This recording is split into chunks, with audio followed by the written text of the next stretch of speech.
За ингээд техникийн асуудалт руугаа оръё. Ер нь одоо Монголд бидний түүхэнд их яригддаг.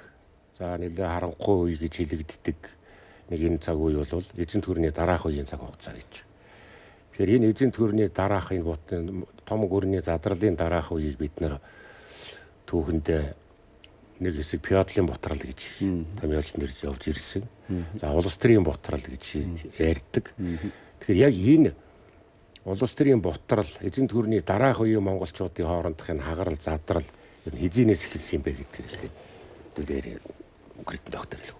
За ер нь манайд тогтсон уламжилт ойлголтоор бол 1368 онд одоо даадуугаас тоон дүмэр хаан хөөгдөж гараад тэгээд одоо 1636 онд дайчин улс тунхаглагдаж одоо өвөр Монгол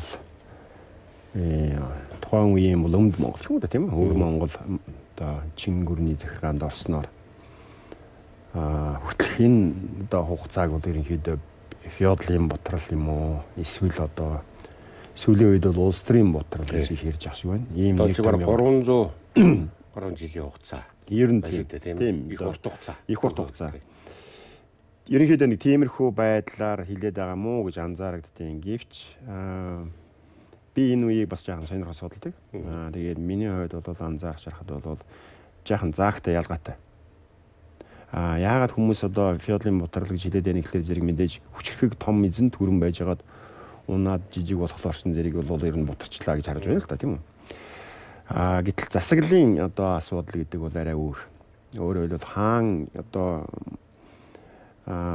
их мэдлээ хэрэгжүүлээд төрөө аваад явж байна уу гэдэг асуудал. Тэгээд сүүлийн үед бол дэлгэр жаргал багш нар бол юу яаж байгааг мэдж байгаа. 1368-аас 1390 он хүртэл бол өөрөндийн дүү хүчлэгдэж тэр энийг бол умард юаны үе гэж одоо тэр нэрээ одоо юан бол үргэлжилсээр ирсэн гэж.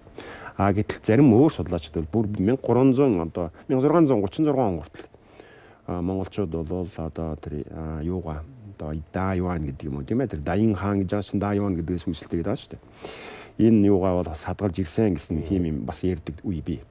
За ямар ч байсан бол миний бодоход бол нэгдүгээрт бол 1400-аад он хүртэл бол их хааны төр бол одоо харьцангуй хിവэр байсан гэж боддог. Гэхдээ ерөөсөө ер нь бол хөвлэн дараахан үеэс ялангуяа үлзий төмрийн дараахан үеэс Монголын төрийг Монголын их хаад өөрөөсөө засаглахаа болцсон байсан.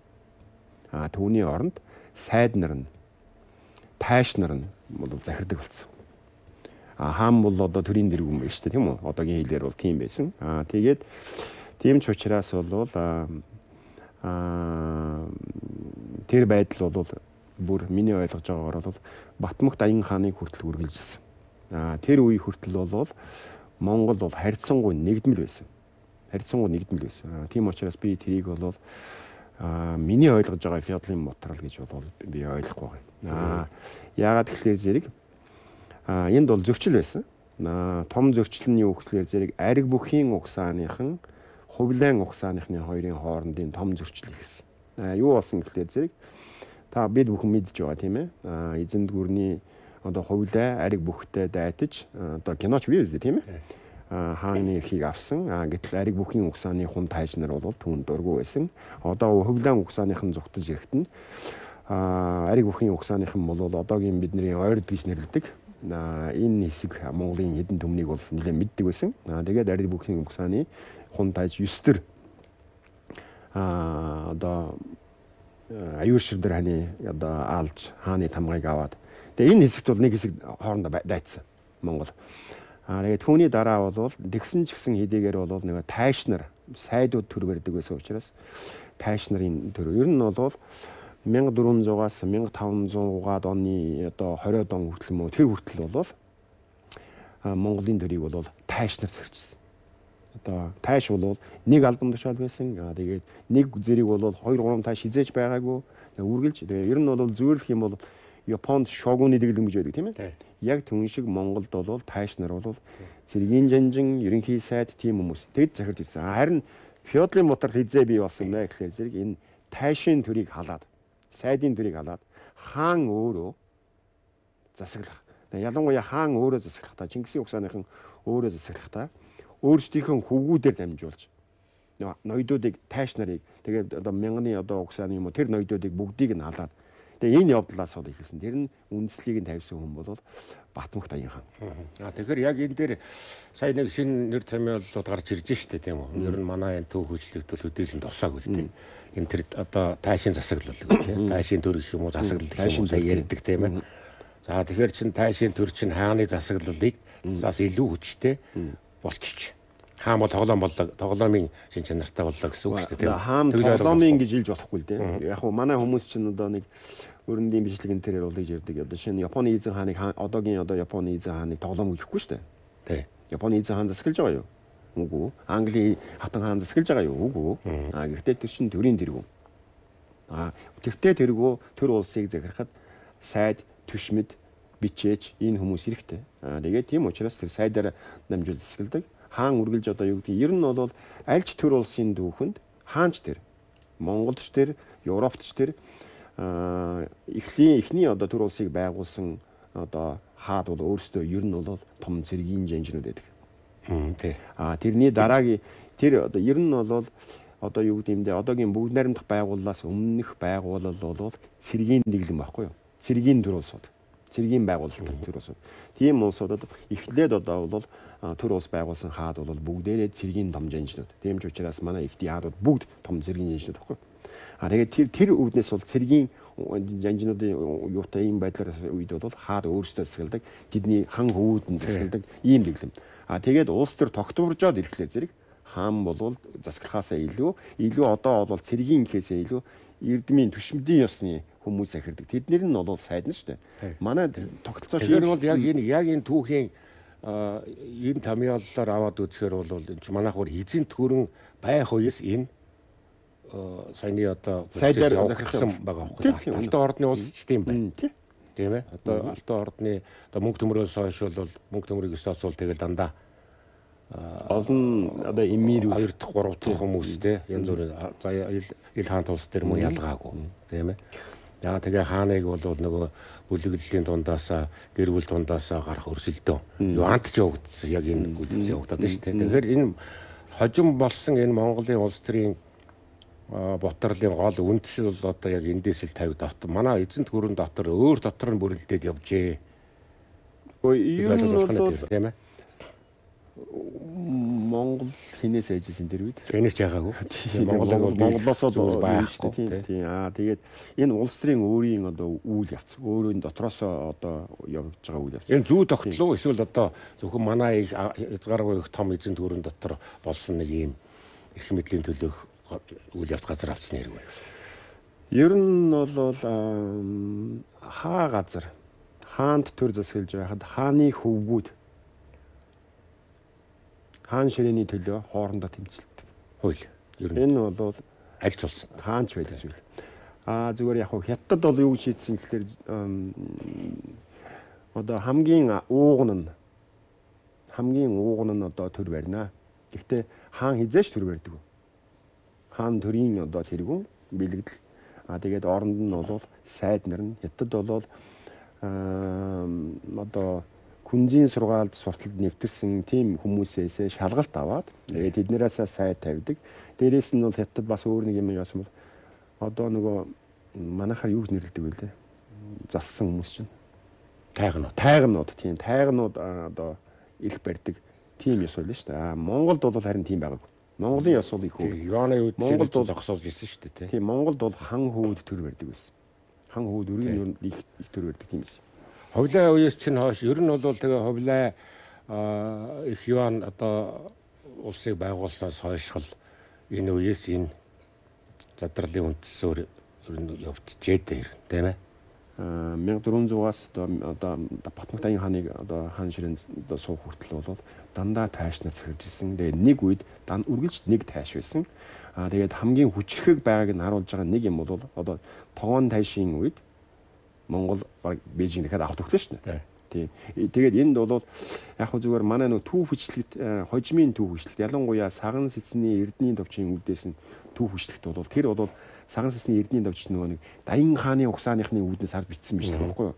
Тэгээд тийм учраас бол нөгөө нэг жахан жаллага довны байдлын үзлээд бичсэн. Тийм учраас нийт Монголоо харахгүй тийч мэдээ Чингисийн угсааныхны засаглалыг илүү зөвшөөрж байгаа учраас сайдын засаглалыг дургу хүмүүс шүү дээ. Тийм учраас тэрийг хаарал юм шиг хардаг. Гэтэл үнэн эрэг дээрээ бол 15 дугаар зуун бол хаад байхаас гадна тайш нар жинхэнэ одоо улсыг засаглаж ирсэн тийм юм. Тэгэхээр бол яг энэ чи бутралтай холбож ойлгоход бол бас арай өөр байна да тийм. Би бол энийг оршоод ирсэн. Тийм. Засаглалын хэлбэр бол өөрчлөгдөд байна. Хэлбэрүүд нь тайш руу шилжээд одоо душмөд рүү шилжээд тийм. Тэгээд нэг ийм та нөгөө нэг юуны 9 хязгаарын нэмэлт тийм ээ. 9 хязгаарын нэмэлт Jubin Cow гэдэг сүүлийн үед нэлээд хүмүүс үзэж байгаа сургууль. Тэн дээр тэгж бичиж байгаа байхгүй. Батмөх Даян хааны дараахан тэр сурвалжийн мэдээгээр бол юу гэсэн гэхээр зэрэг за энэ хуучин бол тайш Монголыг захирдаг байсан юм аа. Хаан байна. Гэхдээ тайш захирдаг байсан. Тайшиг байхад бол одоо сахилга баттай ийм монголчууд бол одоо монголчууд чинь муухайгаар хэлээ л дээ. Монголчууд бол одоо халдлага дээрэм тонол ийм юм хийдэггүй тийм байсан. Гэтэл юу нэлсэн гэсэн чинь энэ одоо энэ жижиг хаан гарч ирээд бол Батмөх Даян хэлж байгаа. Энэ хаан гарч ирээд бол тайшиг халаад тайшийн албан тушаалыг халж хаяад эвдээд тэгээд тайж нарт одоо отог төмдөө хувааж өгсөн. Тэгээд тэр тайж нар нь бол харин одоо хамгийн одоо хорон шунхай тэд одоо өөрсдийн дураар бол зэрэгдээ хийдэг. Монгол бол бутрах нь ойлгомжтой. Эднэр мөхөх нь ойлгомжтой. Тэгж хэлсэн. Тэгээ яагаад тэгэхээр хан хүүддээ өгчлөөр хан хүүдийн тэр засаг захиргааны уг нь нэгж байсан л дээ. Төмөн төмнөр нөхсөн баг шүү дээ. Дараагаар нь бол эхлээд баруун зүүн төмнөр нөхчихж байгаа. Тэгээ дараагаар нь баруун зүүн төм дотор төмөн төмнөр нөхчихж байгаа. Тэгээ дараагийн үе нь болохоор зэрэг төмнөө дотор нотог отгоор нь уугаа явчих. Тэгээ тэр чи юу гэхээр зэрэг та хүүдээ өгж байгаа үлдээж байгаа өв бол хөрөнгө болчих жоох байхгүй. Тэр нь миний өмч болчих жоох байхгүй. Ингээ уулс задарч байгаа. Одоо тэгэхээр яг энэ томьёолоор бол Даян хааны үеэс. Яг нөгөө бутралын юутал байх гэсэн үг шүү дээ. Их явах. Тэр бол хоёр өөр үе байгаа маа л гэж хэлэх гээд байгаа. Тийм ер нь бол ойлгох нь шүү дээ. Даян хааны хүртэлх үе гэдэг бол тэгэхээр тэр үеийн сурвалж их бага юм. Өөрөөр хэлбэл бид нар төлсөн сурвалж 17-оос эхэлж байна. Тэр сурвалжууд нь дандаа Даян хааны дараа үеийн сурвалж. Өөрөөр хэлбэл түрүүн Даян хааны сурвалж гэж нэрлэдэг байгаа шүү. Даян хааны үр сад тэд нар бичсэн учраас үндсэндээ мэдээ Даян хааныг одоо магтанд уулч юм уу бичиж ойлгомжтой. Даян хаан ч юм бол засаглалын шинэ хэлбэр ч юм уу тийм тогтоож ийн гэсэн үг байхгүй. Тэрний өмнө байсан юм бол тэр тайшин төр гэж нэрлэдэг байгаа тэр төшмдүүд нь сайд нар засаглаж байгаа тийм засаглал байжгаад тэрнээс одоо зөвхөн алтан уурынхны засаглал руу шилжсэн гэсэн үг шүү. Тийм ер нь тэгэхээр чи яг манай нөгөө ахмад төвчд бичсэн нөгөө түүхэн бот одоо манай үндэс академик хотуудад байж энд Батмөх Даян хаан өөрөлдөө тарааж өгснөр одоо бутрал яг үүдээ ингэж хувааж өгч байгаа шүү. Тухайлбал хаалт яг л жалаар хүн тайж явж байгаа. Ер нь бол ийм юм би. Батмөх Даян хааны чинь Монголыг нэгтгэсэн гэдэг байхгүй. Ер нь бол бүгд гэж ойлгож байна. Бантгай тэр Батмөх Даян хааны үед дайн болсон. Тэр дайн манай махан түүхчний хэлдгээр бол Батмөх Даян хаан газар хөрсөн үе. Батмөх Даян хаан одоо задрахаа боторхоо болцсон одоо авг аймагуудад хуваагдсан монголчуудыг нэгтгэх гэж дайн хийсэн гэдэг байхгүй. Тэр биш. Батмөх Даян хааны хийсэн юм бол Чингисийн угсааныхны өөрийнхөө угсааны өөрийнхөө хөвгүүдийн засаглалыг бий болгох гэж Монголын ноёдыг Чингисийн угсааны ноёдуудыг албан тушаалаас ялсан. Одоо тэр тайшин дэргэд бол ноёдын дөрв байхгүй юу? Түүнийг халсан. Тэгээ оронд нь тайжин хан хүүдийн одоо засаглалыг бий болгосон байхгүй юу? Тэгэхээр зэрэг Батмөх Даян хааны хийсэн юм бол Монголыг нэгтгсэн гэхээсээ илүү Чингисийн угсааныхны өөрийнхөө угсааныхны хаанчлалыг бэхжүүлсэн, тараасан, тогтоосон гэсэн. Тэгтээ түүний явцад бол дайн болсон. Батмөх Даян хааны угсааныхан бол жишээ нь бол ойр тэрнээс болж бол ойрд салсан байна. Одоо 4 ойр гэдэг шүү дээ. Тэрнээс салсан. Эндээс бол баг задрал эхэлсэн ч болно. Түүний дараагаар бол яасан гэхээр зэрэг хөвгүүд нь ач нар нь тэд нар нүрсэн бүгдээрээ хоож. Тэгсээр байгаад бол нэлээд их задарсан. Энэ одоо ингээд олоола ингээ яагаад ирсэн учраас байдал бол өөрчлөгдөж байгааг бол бас энийг яах нь бол нэгдмэл байдлаа хадгалах гэж оролдож байсан. Тэгээд Түмэн засагт хаан гэдэг шүү дээ. Тэгээд Түмэн засагт хаан бол анхудаа тэр засгийг байгуулсан байна. тэр одоо хэмжээ засагт гэсэн. Тийм тэр одоо алхын үүзэн сүв хай орцын хутагтай сэцэн хүн тайж энэ төр гэдэг энэ 6 ноёны хямлаад засаг байгуулад тэр 6 нь бол нийт одоо юугаа ингэ захирдаг. Тэр чинь орцтой биш байхгүй юу? Нийт Монголыг захирдаг тийм байсан. Яг тэрийг нь төмнүүд нь яг дуурайгаад хуулцсан мэт. Доош нь бол бүх төмнүүд чуулгантай бүх төмнүүд уг нь бол сүүлдээ бол ялангуяа манжнарын үед бол бүгдээрээ хаан болж өгсөн. Тэгээд гэхдээ энд бол энэ феодалын бутралыг бүр яг одоо яг тиймдээ одоо энэ үеийн бай засаглалыг бол нэг одоо хамтын нөхрөл гэж нэрлэдэг шүү дээ юм уу?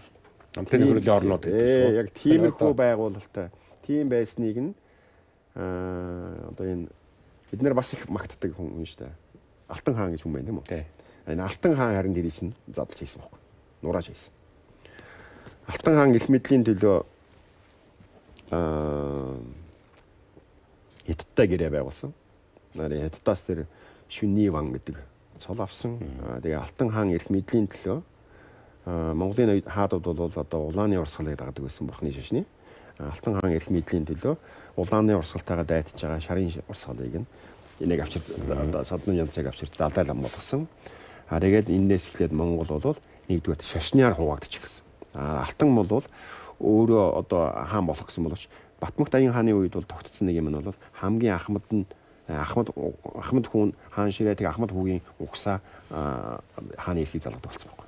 Тэгээ ингээ болцсон Батмөх алтан хэдий юу боловч алтан хизээч тэр юу гэдэг Даян хааны угсааныхны дотор хаан өргөмжлөгдөх боломжгүй байхгүй. Жонж. Тийм учраас жонж байгаагүй. Тэгээ жонж байгаагүй. Алтан бол ингээд энэ задлах үүдийг нээж өгсөн хүн бол алтан хаан байна. Тэгээ энэс хойш бүх юм хаан бүр их задралын хаан ба жонон гэдэг задралын хийх тийм ээ. Тий, жононгийн засаглал, хааны засаглал, хувац засаглал. Зүүн баруунаар хуваагдчих чинь 3-3-оор хуваагдчих чинь тэр шүү дээ. Барс болд жонон гэдэг хүн ер нь бол 2 жонон тавьсан. Ер нь хаан жонон бол одоо тэр юуны үед бол байсан шүү дээ. Тайшийн төргээд байгаа тэр үед бол байсан. Зүгээр юу болсон гэхээр Барс болд хамгийн яг та Монголд ч нь бол тэрнээс өмнө хамгийн анхмадан засагладаг тийм ёслогдог байсан. Гэтэл Батмөх Даян хаан нас орохоос өмнө өөрийн одоо том хүү төр болднаас ороод төр болдын хүү одоо бодолгийг өөрийнх нь одоо 3 дахь хүү Барс болд байж штэ. Улс болд наалагдсан.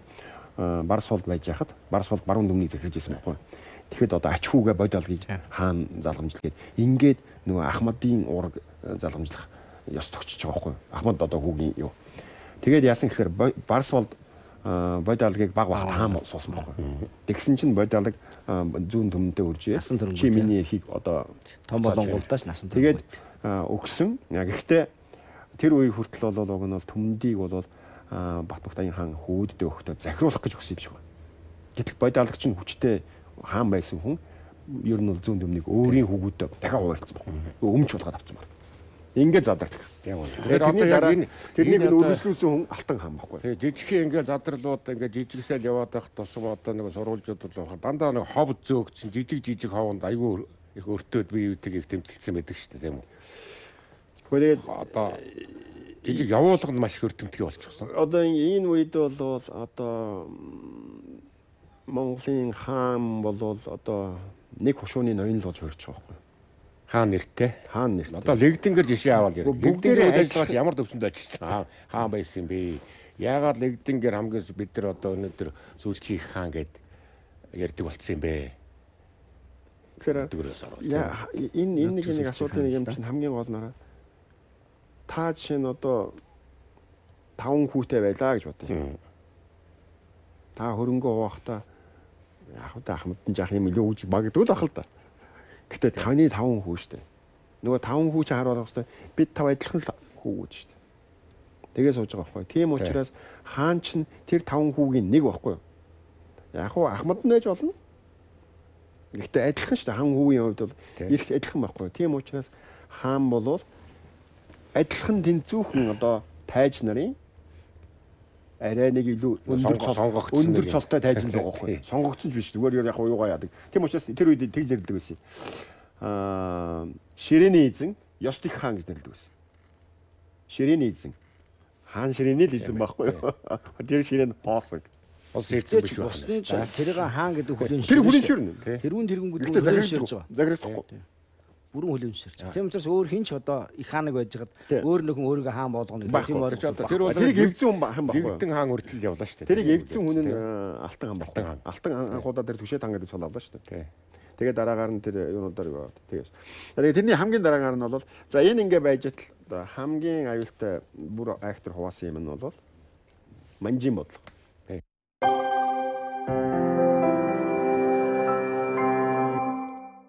Цэр ховхолж уушиг цэвэрлэн зөвхийн балтай коплет сагаргүйн Якоб ханиаднаас хагцсан амины уур хамгаалтын давхраг үүсгдэг кератин агуулсан тул таны үсийг гялалцсан тод өнгөтэй болгоно. Түүний Deluxe. Цаг орой болсон байна.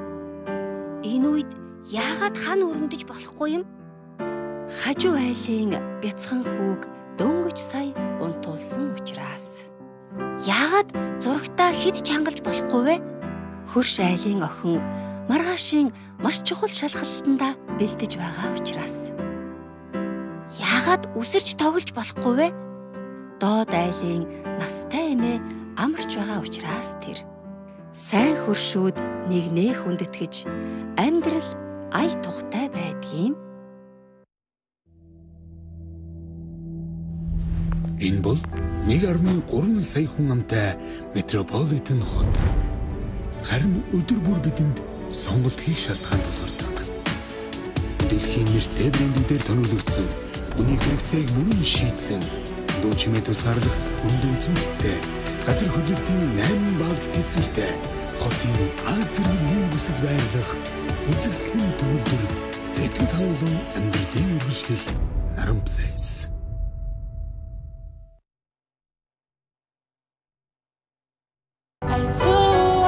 Шинэ жилийн шин загварууд худалдаанд гарлаа. Swarovski бүх салбарт дэлгүүрүүдээр.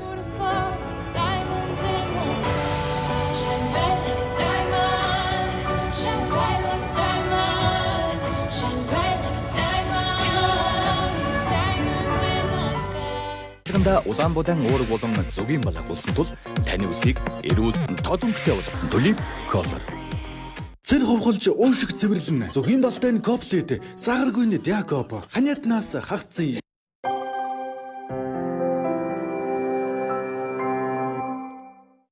Тэр яг энэний өмнө яхаар бид нэг үзэхэр чи бидний энэ нэг ийм засаглалын бодлогот л алдаа тий.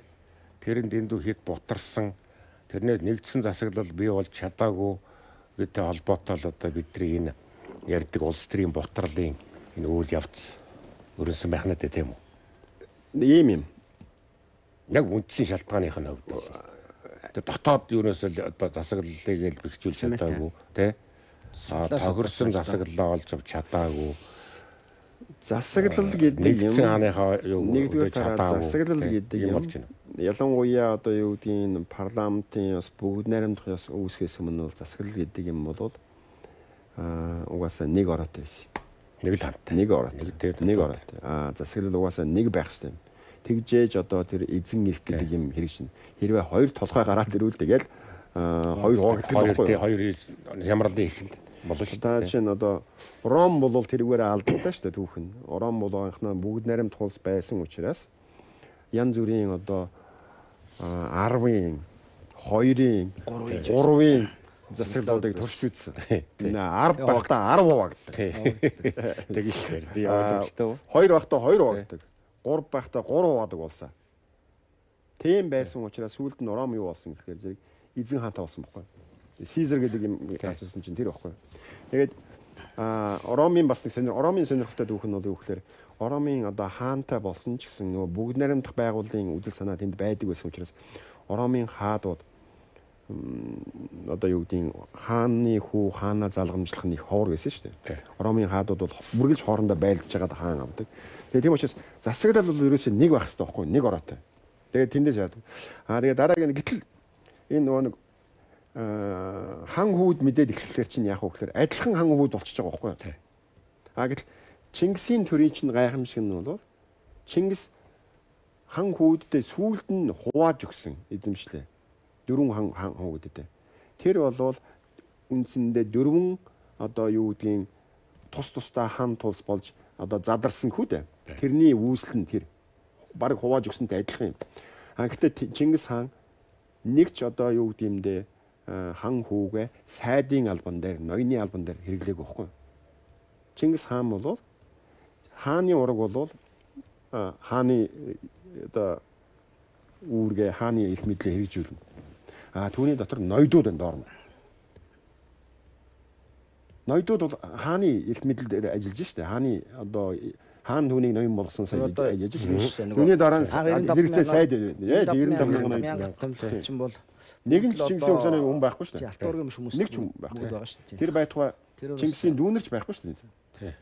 Энэ баггүй энэ захирах ёс гэдэг энэ үүсэж байгаа байхгүй. Нэг улс дотроо дотоодын хямралаад арахын тулд жишээлбэл лэгдэн мэнг түших маягтай. Нөгөө ноёдууд нь болохоор манжийг түших маягтай. Болчихж штэ одоо яг энэ улс төрийн бутрал хямрал тэмцлийг гол үр дагавар.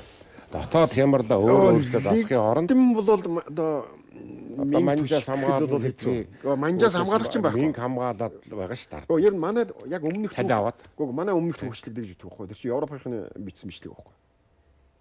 Үнэн тэндээс мөнгө авч ирсэн. Гэхдээ юу болсон гэвэл мэн хүчлэхэг байгаагүй. Мэн сул. Мэн бол маш суларсан байсан. Айгүй олон тариашны бослог гарцсан байсан. Одоо ер нь бол мэн бол унж байсан. Өөр нэг юм бол манж хүчлэхэг байгаагүй. Манж Монголыг хизээч байлдан дагуулаагүй. Манж хүчлэхэг байгаагүй. Манж бол зүгээр ер нь яг хуу дайн хийхдээ бол хятадуудын эсрэг сайхан даждаг. Хятадуудыг бол яадаг. Тэгээд бэхлэлтийн дайнд бол боломж юм байсан юм шиг байна. Түүнээс биш хээр тал газар нутаг дээр бол манж нар хизээч дайдаг. Монголчуудтай бол дайдаг. Манай түүх бичлэгт манж Монголыг эзэлсэн юм шиг 1620 онд захарлаар нэгэн ч удаа бүгд худлаа. Бүгд худлаа. Манж бол харин нөгөө талаар бол 1632 онд манж хамгийн анх удаа одоо захарлуу гэдэг юм Монгол руу довтолж байгаа. Тэр нь хинтээ тэрний өмнө бол манж довтлох гэж олон удаа айн морцсон. Бүгдэнд нь бутсан. Яагаад бутсан гэхээр хорчин нийлэхгүйсэн бохоо. Уубагийн сонирхол юу байсан гэхээр зэрэг авчиж ирэх. Ууба энд манж байж байна. Энд цахар байж байна. Хамгийн анхны манжийн тавна биз дээ ууба чинь. Яг тэр нь яг. Тэр нь хамаагүй. Ууба чи өөрөө бас тусгаар баймаар шүү дээ. Ууба лигдэн загридмааргүй байна. Лигдэн загридахгүй бол энэтэй холбоотой байгуулж энэтэй холбоо байгуулчих юм бол бутралын чинь дагвар тэр. Лигдэнгийн эсрэг тэнцүүхэн болчих шүү дээ. Тийм учраас хүчээд тэнцүүлчих юм уу? Тийм байдалтай байсан. Тийм учраас ийшээ довтлох гэхээр зэрэг ууба довтлохгүй. Ууба зэрэгээ нийлүүлэхгүй болохоор манж дандаа ухардаг гэсэн байна. Тэгэхээр энэ байдал чи одоо яг бидний энэ яриад байгаа өнөөгийн манай Монголын байдалтай тун тустай харагдаад байна. Бид одоо манжийн үеийн Монгол тэр ботор хагарлаа яриад байгаа боловч яг өнөөдрийн одоо энэ болцсон үйл явц. За тэр ч яах вэ? Тэгэхээр энэ багаатын үе автаж яах гэдэг гэсэн. Тий. Тэгэхээр за энэ ингээд манжийн сэтгэдэргүй одоо бид нар эрхлэлд нь орлоо. Төрийн эрх мэдлээ өгчлөө шүү дээ тий. Тэгэхээр энэ хагарал ингээд зогсцсон юм уу? Монголчуудыг хагарах бутрах жижигэр асуудал цааш яхад явсан юм уу? Төгсгөл нь хаана байсан бэ гэдэг нь. Энэ дэлдэг юм байх та. Ер нь бол манай түүхчлэгт би дахиад одоо бүр яг эсрэг юм яах чинь. Манжнар ингээ Монголыг байлдан дагуулаад аваад тэгэл манжнар хушуу гэдэг байгууллагыг одоо бүтцийг бий болгоод тэгэл монголчуудыг хушаагаа хизээч тийм байгааг. Нэг ч тийм байгааг. Манж жижиглээгөө. Манж жижиглээгөө. Нөгөө нэг Батмаг Даян хааны угсааны хөвгүүдтэй юм хуваадаг тэр юм аа өмчөл хуваагаад сууж байгаа байхгүй. Тэгээ тэрийг нь яг манжнар яадаг. Нөгөө талаар тэр нь бүр Монгол ноёдуудад өөрсдөд ашигтай. Хушууны ноён болох юм бол та цалин мөлөө одоо пүлүү аавна. Цалин биш л дээ. Тэр бол одоо шагналын мөнгө байхгүй. Тэрийг харамж авдаг. Тийм юм авдаг. Тэгээд одоо тэр юугаар өөрөө одоо өөрийнхөө эзэмшлийг өөрөө захирдаг. Ялангуяа энэ монголчууд өөрсдөө л уусан. Халахад бол бүр тийм хушууд нь маш жижигэрсэн байна шүү. Өвөр Монголд бол хамаагүй гайгүй. Өвөр Монголд 49 хушууд Монголын улсаас хамаагүй том байгаа шүү. Тэр чинь халахад ч одоо 86 хүрнэ гэдэг чинь юу гэсэн үг гэхээр тэр асар анх бол тийм олон хушуу байгаагүй. Өөрөө өөрсдөө жижиглээд байсан. Тийм. Яг ингээ хүсэл тавьдаг юм байна л. Тэр ноёдын тавьж байгаа хүсэлтийг бол манжи хаан биелүүлээд байгаа байхгүй. Тэгэхээр хараа энэ дээр нэг юм байгаа. Жигэрчээвээ сайн байсан биз. Монгол улсын харилцаа юу байсан юм бэ гэдэг. Монгол манж хоёрын харилцаа юу? Харин гол нь тий. Энэ дээр ихлээр араа Монгол манж хоёр холбооны улс байсан юм аа. Холбооны улс. Гэхдээ манж нь төвлөрсөн. Монгол нь улам бүр задарсан, бутарсан. Монгол болоод юу болж ирсэн гэхээр зэрэг олон тайж нарын эзэмшил болж ирсэн. Лэгдэн хааныг залгамжилж манжийн хун тайжийг хаанд өргөмжилж байгаа шүү дээ. Тий.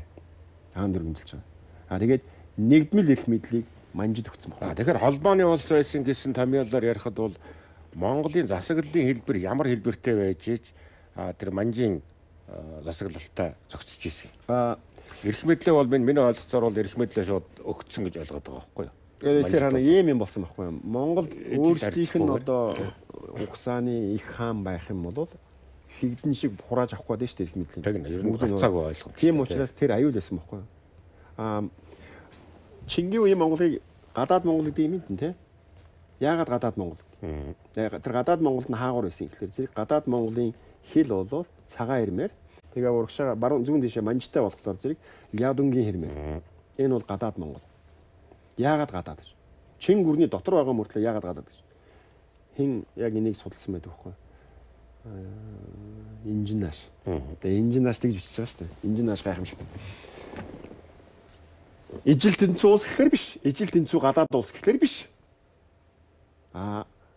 Эсвэл одоо манжийн одоо юу гэдэг одоо манжийн дайчин улсын гүрний одоо албат иргэн юм уу гэхэр биш. Ийм л байдалтай болсон гэж. Тэгээ юу гэхлээр зэрэг гэрээ байгуулсан байгаа байхгүй. Эхнээсээ нөгөө гэрээнүүдээр гэрээ тэр гэрээнүүд нь нэгэн ивийн гэрээ гэдэг нь шүү дээ. Нэгэн гэр явъя гэдэг. Тэр төр нийлэх гэдэг төрөө нэгтгэе гэдэг явдлаар тийм гэрээнүүд байгуулж авсан. Тэгээд энэ бүгдээрээ гэрээтэй байхгүй. Тэгээд манж хамгийн анхны одоо тэр гадаад юуг нь яасан гэдэг нь тэр юутай уухан 8 гэж тийм үү тэрнтэй байгуулсан гэрээ. Тэгээд тэргээр бол уухан 8-ны 8 бол тусдаа байна гадна байна. Уухан 8-ыг өөрийн албат болох. Уухан 8 өөрсдөө мэднэ. Тэгээд хамгийн лэгдэн бол уухан 8-ны ноёдыг авчаад дэрийг засахргааны нэгж болох гэдэг шүү дээ. Манж бол үгүй та нар нэгээрээ бай. Харин зөвхөн дайм болоход бидэнд цэрэг нэг холбоотон байя. Холбоотон байгаа чи цэрэг нэг. Бид хариуд нь одоо ядтаас авсан одоо эд таварыг энэ дээр өгье гэдэг тийм нэг юм хэлсэн байхгүй. Хэл хаасан тийм ээ.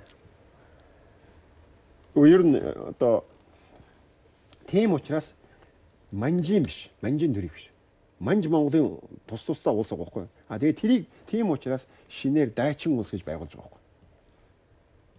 Тэгэхээр зэрэг Монгол болвол манжийн холбоотон. Гэхдээ Монгол нэг улс байгаагүй. Гадаад Монгол гэдэг нэртэй тэр дотроо одоо нэг 300-аад хушуу. 300-аад жижигхэн одоо ванд гүнд улсууд байсан гэсэн. Тэгээд энэ яаж өөрсдөө захирдаг байсан гэхээр зэрэг яг өмнөх системээр чуулганаар. Бүгд чуулган байсан. Уг нь бол халахын хэмжээнд ганц чуулган байсан бол 4 чуулган боллоо. Өөр Монголд бол 6 чуулган. Уг нь бол нэг юу хорчин нэг чуулган байсан. Тэгээд өөр халах нэг чуулган байсан. Тэгээд нөгөө тэр 5 чуулган за ерөнхийдөө ер нь бол буцаа 6 чуулган болсон юм байна. 6 чуулган. Тийм 6 чуулган. Тэгээд Хүүхнуурт чинь 4 чуулган байна уу? Тэгээд энэ зуун гарын хуучин зуун гарт байсан чинь бас 4 чуулган байдаг тий. Тэгэхээр чи одоо ингээд за яг энэ нэр томьёолууд ингээд яригадаад байдаг манжийн вассал улс байсан, төшмөг байсан тий. Зарим нь бол эрхшээлт норсон, зарим нь үгүй ерөөсөн манжуур биднэрээ одоо дарлаад юучгүй болгоод нөгөө байлдаанч дайчин Монголыг үгүй хийсийг амар харгас улс гэсэн юмнууд ингээд яригадаад бас яг нэг тийшээ болоог л байна л да тийм ээ. Тэгэхээр яг энэ бидний хамгийн эзэгтэй хамгийн судлууштай нэг тийш нь болох үе нь яа харахгүй юм байгаа юм л да тийм. Тэгэхээр яаж яг эн чинь яг одоо мөнх эрдэнэ докторийн хэлж байгаагаар одоо би ингээд та нартай яриад бодцоохот бол тэр үе тухайн үед ямар засаглал тогтж ирсэн тэр засаглалын мөн чанар онцлогийг маш их шинээр эргэж харах хэрэгтэй одоо болж байгаа юм шүү дээ ер нь бид нар тийм үү. Өмнө нь ямар засаглалтай байсан? Энийг манжийн засаглалын үед манай засаглал бас ямар байсан? Энийг одоо гэдгээр. Одоо яг нэг төр улс гэж нэрлэдэг нэр том юм шүү дээ тийм үү? Тэр утгаар хэлэх юм бол энэ хэцүү их төвхтэй тогтолцоо. Харин тийм байна. Энэ одоо энэ түүхийн нэр томьёо нэг апанеж гэдэг нэр томьёо байдаг шүү дээ тийм ээ? Европт ч байдаг. Тийм бас. Ер нь бол энэ Герман үндэсний ариун урамын эзэн тулс гэдэг нэг улс байсан да. Тий. Тэгээд ганц эзэн хаантай. Тэгсэн мөртлөө тэр эзэн хаан бас захирдаггүй. Нэг үе чинь бид нар чинь 1500 улс байдаг шүү. 1500 жижиг мандаг гүнлэг. Тэгээд сүүлдээ тэр үйл явдал яваад 300-аар болоод тэгээд сүүлдээ суурин дээр нь одоо энэ гарч ирсэн нь бол Герман байна. Холбооны одоо 16 улстай байна тийм ээ. Тэгээд Швейцар байна, Австри байна. Энэ олон юмнууд. Энэ Монгол бол ерөнхийдөө тийм л байсан. Тэгээд Германыг бол харин Отто фон Бисмарк гэж Пруссийн одоо канцлер нэгтгэсэн. Анхлаад бол яаж нэгтгэсэн гэхээр конфедерац гэдэг юм байгуулсан. Тэгээд дараагаар нь бол хааны ширээг нь тэр юу нэг үндэстэй шүү дээ. Нэг үндэстэй. Нэг үндэстэй тий. Одоо үндэстэй нэгдэл биш. Салаад алгуулсан. Тий. Яг тэр ноёдууд нь хуугаад авчиж байгаа юм. Энд бас яг манай аюулгүй ижлэх онцлог байгаа байхгүй. Тэгээ манайх яг нэг үндэстэй яваад байгаа шүү. Нэг үндэстэн тэгээ ноёдууд нь хуугаад авцсан. Тусдаа өөр улс болсон юм шиг байна. Тий. Тийм үү. Одоо Германч холбооны бүгд найрамд улс хийж байгаа. Тий. Гэтэл нэг үндэстэй. Гэхдээ араа бид нэг юм байна. Германыг одоо хил аялга одоо манай ч дамаа аялга энэ төр ярьдаг баха. Тэгээ бараг нутгийн аялга энэ төр тэгээ манайх ч бараг 20 гаруй ястан мастан үндэстэнтэй болох гэдэг баха. Герман нэг үндэстэй. Окей. Германы хэлний аялга манайхаас маш олон. Тэгээ тун ялгаатай. Ер нь энэ бол нэг үндэстэй Герман хэл. Бүгд хэлүүд тийм байгаа шүү дээ. Герман хэлж тийм. Бүгд аялгууд бол дэлхий дээр байгаа хамгийн аялгагүй байх гэж байна. Хамгийн бага аялгатай хэл Монгол хэл үнийг. Тэгэхээр хэлний аялгаар бол бас үндэстнүүдийг ялгаж хуваадаг энэ үйл явц чинь бас л манай төв хүчлэгийг сүүл гарч ирсэн. Манай төв хүчлэгийг тийм зөвлөлтийг монголчууд өөрсдөө бичхээсээ илүү өрөндийнхэн бичсэн. Ялангуяа одоо Оросууд энэ төр зөвлөлтийн энэ төр. Эдгээр бичгтээ бол тэр нөгөө нэг нийгмийн хувьслын онолын үүднээс. Тэр нийгмийн хувьслын онол чинь бол ард түмнүүдийг гэдэг юм улс үндэстнүүдийг соёлын хөгжлөөр нь хөгжил одоо хүчрэх байдлаар нь янз бүрийн шатанд тавьсан шүү дээ. Монголчууд бол тэр Овг аймгийн байгууллагын шатанд үлдэж байгаа. Тийм. бүдүүлэг рүү орчихсон. Тэнд үлдэж байгаа байхгүй. Тийм учраас тэрүүгээр харахаар зэрэг тэнд чинь бол ванд гүн тулсууд гэдэг юм яг уг нь бол Германыхтай адилхан тогтсон. Яг адилхан үйл явц явуулсан. Ванд гүн тулсууд гэдэг юм байх ёсгүй байхгүй. Тэнд юу байх хэвээр гэдэг Овг аймагуд байх хэвээр байхгүй. Тийм учраас халахныг Овг аймаг одоо тэгэл цахар махар бүгд Овг аймаг дөрөв ойр морд. Тэгээ тэргээр Овг аймаг болохоор тэрийг нь юу ч чаддаг гэхээр тэр ойлголтоо нүүхлэн тэр нь бол нэгэн угсаа гарлаас гаралтай хүмүүс. Ингээд харахаар тийм өөр угсаа гаралтай хүмүүс болж өрч байгаа байхгүй. Тэгээ бид нарыг тийм үзлэр хүмүүжүүлсэн. Тэр одоо явж байна. Тэрүүгээр яваа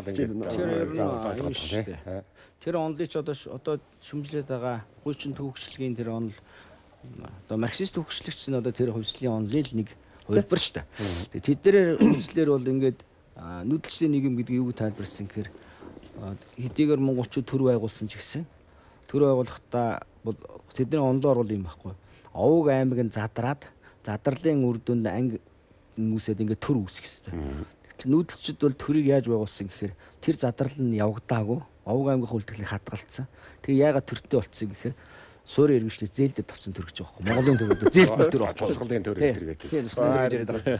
Тэгээ нэг нь зээлдэд дээрээ юм төртэй болцсон учраас төр нь одоо ингээд нэг хааны их мэдлээ тэрэг багасаад ирлээ шүү дээ. Сайн улс төрийн мотор шиг болонгууд буцаагаад овг аймагуудаа хуваагдчихлаа хараад байгаа. Хүчээр төрнийгээ барьж идэг. Хуучлаг орчих. Тийм учраас манай дээр хэдэн халах юу мөгөч ингээ аймагуд гэж ингээ нэрлээд байгаа шүү дээ. Захар гэдэг аймаг. Энэ онлын чинь аймаг аймаг гэдэг ингээ одоо манай хүмүүс өөрсдөө энд итгэцсэн байхгүй юу. Тэгээ манай одоо нөгөө зөвлөлтөд бэлтгэгдсэн манай хамт түүхчд маань энэ онл ч одоо явж байна л да. Гайтай үтэй юм. Дээрэс нь одоо байгаа юм чинь зөвлөлтийн тэр угсаатны 100 онл гэдэг юм чинь дандаа нэг юмыг Монгол гээд нэгдмэл нэг үндэстэн гэж юм угсаатан байхад чинь тэр чинь дандаа дотор ялгааг ингэж судалдаг. Тэгээ үндсэндээ юу гэж яриад дууссан. За тэгэхээр бидний энэ тэр чинь одоо бутралын яг үйл явц үр дагавруулаг за мэдээж манчтай одоо холбоотны хэмжээнд ч юм уу ямар нэгэн байдлаар одоо харийн хэрэгсэлд орлоо шүү дээ ер нь бол. Би бол тэгж бодож байдаг байхгүй тийм ээ. Тэр чинь бүх Иршил орлоо хаан өргөмжлөж алга болчихж байгаа. Хаан нь тэнд байж байгаа. Монголын хаан биш Манжи хаан шүү дээ. Манжи хаан. Ер нь бол үр дүнд нь төрийн бодлого нь Монгол өөрийн толгойг л болсон байна. Манжийн төрийн бодлого өөрийн тэргүүнгүү. Гэхдээ яг энэ дотор бид нар дараагийн нэвтрүүлгүүдээр ярих баг. тэр манжтай холбоо ингээ хамсаатан холбоотон васаал одоо энэ байсны нэг үр дүн бол өнөөгийн Монгол улс оршин тогтнож байгаа тун холбоотой байж байгаа тийм үү? Ер нь бол. За яг энийг энд орхиод тэгээд яг бидний энэ улс төрийн бутралын төгсгөл үеийн хизээд ер нь тохиосон юм бэ. Одоо хүртэл энэ үргэлжлээд энэ бутрал маань одоо яг ямар хэмжээтэй цаг хугацааны орчил донд одоо эхэлсэн бодлого төгсгөл байна да. 1911 онд Монгол одоо богд хааныгаа өргөмжилж тэгээд одоо төр улсаа байгуулсан. Эндээс бол харин Монгол одоо нэгдсэн улс болох. Ер нь бол төр улс бай гэвэл нэг толгойтой байна. Яг одоогийн бүгд наримдах улс бол хууль засаглах эрх мэдлийг нь олон хүндээ өгсөн. Яг гүйцэтгэх засал гэдэг имийг хуучин дээр хааны иргэмжүүлдэг байсан эрх мэдлийг нь гүйцэтгэх эрх мэдлийг нь одоо гүйцэтгэх засгийн дэрэг үндэсгийн газар гэнүү, ерөнхий сайд гэнүү, ерөнхийлөгч гэнүү тэр хэрэгжүүлдэг байхгүй. Тэгээ энэ нэг толгойтой байх хэрэгтэй. Тэгэхээр яг энэ нэг байхгүй бол хизээч улс орон нэгдэл байхгүй. Тэгэхээр яг энэ богд хаан улс Монгол улс байгуулагдсанаар манжийн одоо иршлээс гараад бие даасан улс байгуул. За өөр монголч яг одоо бориач яг одоо өнөөгийн байгаа нутаг дээр л бид ямар ч боллоо тийм үү. Гэхдээ богд хаан улсын гол тэр хямралаас гарах гэсэн тэр бутар бүр таг зогсоох гэсэн гол орлого бол нэг хаанаар сонгосон явдал байгаа шүү дээ тийм үү. Угаасаа төр улс гэдэг юм хаангу болвол одоо тухайн үеийн ойлголтоор бол тийм үү. Төр улс гэдэг юм ер нь бол одоо эрхийг хадгалах, эрхийг хэрэгжүүлэх тийм юмчил төр улс юм шүү дээ. Тийм юм байхгүй бол төр улс одоо байхгүйтэй адилхан. Тийм учраас хэмжээгүй эрх таан Дэвид Снит байна шүү дээ тийм үү? Дэвид Снит чинь бол тэр манай 1640 оны одоо их цааз байна шүү дээ. Монгол ойрдын их цааз гэж нэрлэдэг гэдгийг. Тэр цаазыг хараад тэгээ энэ бол Монгол бол тэргүүнгүй төр байгуулсан юм байна гэж хэлсэн шүү дээ. Хуулийн төрөг үндсэндээ хуулийн засаглалтад дүүцэн явж байгаа юм аа. 11 оных бол юу юм шиг байна. Хаан өргөмжлөөс гадна доор нь 5 яам бүхий засгийн газар байгуулсан шүү дээ. Шинэ юм тий. Тэр орчин үеийн төрийн маягийн байгуулалт хийж байгаа. Орчин үеийн төрийн маягаар бид нар шин буцаа төргөө болцсон байж байгаа буцаа төрөө бүтээж шинээр байгуулж шүү дээ. Бүтээгтээ бол тийм байдлаараа яамтар байлгаа. Тэр яам нь мэдээж хэрэг тэр төшөмдүүд нь хурал байгуулсан. Тий, төшөмдүүд нь ажилдаг. Дараа нь дээд доод хурлагч байгуулсан. Ингээд хэлж шин. Эн чинь бол арай тэр засаглал юм талаас ингээ харахад бол нэг тэгээд үндсэн явуулж байгаа бодлого нь бол одоо өвөр Монголыг тийм ээ. Тэгээд одоо бусад монголчуудаа нэгтгээд одоо ингээд нэгдсэн том Монгол улс байгуулах гэдэг шүү дээ. Тэр суулын тэдний явуулж байсан харж байсан хараа бодлого өтер бол тэгэхээр нэлээд том арай өөр бас нэг орчин үеийн ер нь их гол зууралцсан юм нь бол дандаа засаглал байгаа шүү дээ хэлбэрийн тийм үү. Ер нь бол дараа Монголын тэр одоо богд хааны үеийн Монголын засгийн газар одоо Монголын төр ямар төр байсан юм гэхээр бол энэ хэмжээд эрэхтэй хаан төр байсан. Хэмжээд эрэхтэй. Нэрлэхдээ бол хэмжээгүй эрэхтэй. Тэр хамаа байхгүй. Тэр хамаа байхгүй. Тэгэхээр яагаад хэмжээд эрэхтэй байсан юм бэ гэхээр зэрэг энд ерөнхий сайдтай. Тэр нэг юмыг бүгдийг ингээ яаж байгаа яатсан биш л дээ. 1912 онд ерөнхий сайд бий болж байгаа шүү дээ. Ерөнхий сайдтай 5 яамтай. Тэгээд 14 онд байгуулсан хууль тогтоох 2 хурал байна. Улсын дээд доод хуралтай. Тэр учраас одоогийн Английн систем биш үү? Тэр систем ерөнхийдөө. Тийм одоо мэдээж бүх хүн бэлэн биш байлаа. Бид суралцж байлаа. Юм юмнаас авширсан. Гэхдээ энэ бол өөр нэг зүйл нь бол энэ бол бүгд найрамдах байгууллагын үзэл санаа. Бүгд найрамдах байгууллагын үзэл санаа тэнд бол маш чухал байгаа. Тэгээ тийм байдлаар байгуулсан. Гэхдээ нэг ялгаа нь бол юу байсан гэхээр зэрэг Монгол угаасаа тэр үед бас л нөгөө 300 хэдэн ван тулсууд туугдсан.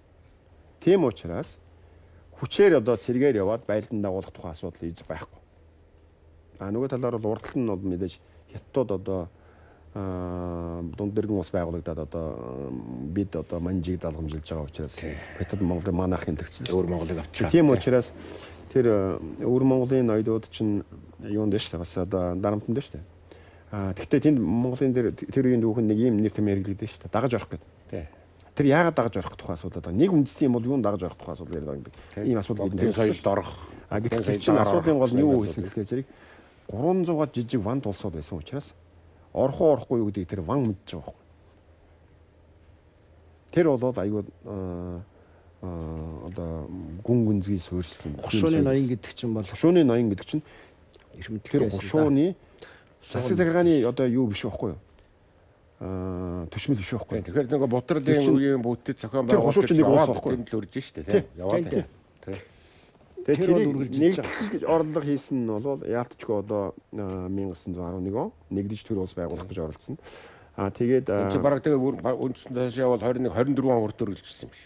Ингээд ийм үйлдэл явуулж болж байгаа байхгүй. Нөгөө Чингисийн угсааныхан одоо нэгдэх боломжгүй болсон. Тийм. Яасан гэхээр одоо их урган тийм үү? Хааны урган байхгүй болсон. Бүрний лувсан 2 бослог гаргасан 1674 онд 72 онд. Бослог гаргаад тэр хоёрыг хорчны ноёд хядаад тэгээд одоо илэгдэн хааны угсаа байхгүй болсон. Тэгээ одоо энэ угсаа залгамжилсан хааны ёс чинь тэр ихгүй юу? Тэргээр явах гэтэл нэг ч хаан байхгүй. Юунод бол өөр Монголын одоо ноёдууд бол одоо харчин гүнсэн нормоор энэ төр явуулж үзээд энэ бүтэхгүй юм бэ. Гэтэ дүшээ танд ямар ирэх мэд татагддаг. Дүшээ там бол халахын л ноён шүү дээ. Хан. Тий, халахын ханы монголчууд ирүүлээ. Тийм байгаа байхгүй. Тэгээ тийм болохоор зэрэг яг бид нар нөгөө Монгол улс гэдэг энэ үеийн дотор хараад байдаг учраас гэтэл тэнд Монгол улсыг байгуулж байгаа хүмүүс чинь бүх Монгол улсыг цагаан хэрэг хүртэл тийм тэгж харж ирсэн байхгүй. Тийм Монгол хүртэл. Гэтэл одоо юу байсан гэхээр зэрэг ганц одоо боломжтой юм нь бол богд авсан нар гэж боддог. Богд авсан нам нэгдүгээрт бол энэ одоо сүнсээрээ их юм одоо дахин дөрдөг ховлон дөрхөөрөө бол ховлгаан дөрөлтөөрөө бол зан вазрын 8 дугаар дүр шүү дээ. Зан вазрын одоо 8 дугаар учраас тэгээд тэрийг хэн сайн мэддэг байсан. Монголын ноёдч бас тэрийг боддог байсан. Маргаж биччихсэн байхгүй. Тэр дорж фаламтай одоо жүн он дорж фаламтай маргахта Түшээд хаан аймгийн Чуулган даргын газар руу явуулж байгаа бичиж байгаа шүү дээ. За та нар бүгдээрээ нэгэн эцгийн ураг гэдэг одоо ингээд дорж холмын одоо талыг дагах тийм юм хандлага гарах баха. Гэвч би бас Түшээд хааны үрийн үр түүний ач үр гэдэг одоо хоёр дахь нь хэлж шүү дээ бас. Тэрний үрсийн одоо сүнсэн гэж яасан учраас намайг бас алтан урагт бол тооцоорой. Тэгээ Монголын тунхаг дээр байдаг юм. Тусгаар тоглолын одоо тэр ясны хөл дээр. Одоо тэрний үр учраас бидний богдыг өөр хүлээн зөвшөөрөхөөс өөр юм учраас нэгдүгээр тул нэгдүгээр бол тэр хүн юу одоо тэргээр одоо Чингисийн ураг гэж өөрийгөө хэлж байгаа байхгүй. За хоёрдугаарт бол тэр хүн Умар зүгийн орны ерөнхий шашны эзэн байсан. Өөр Монголд бол Жанжаа хотгот гэдгийг богдын эсрэг манждаар гаргаж тавьдаг байсан л да. Гэхдээ богд бол илүү хүчтэй байсан байхгүй. Тэгээ тийм учраас далааламтай энд үтцсэн байгаа шүү дээ 60-аад он.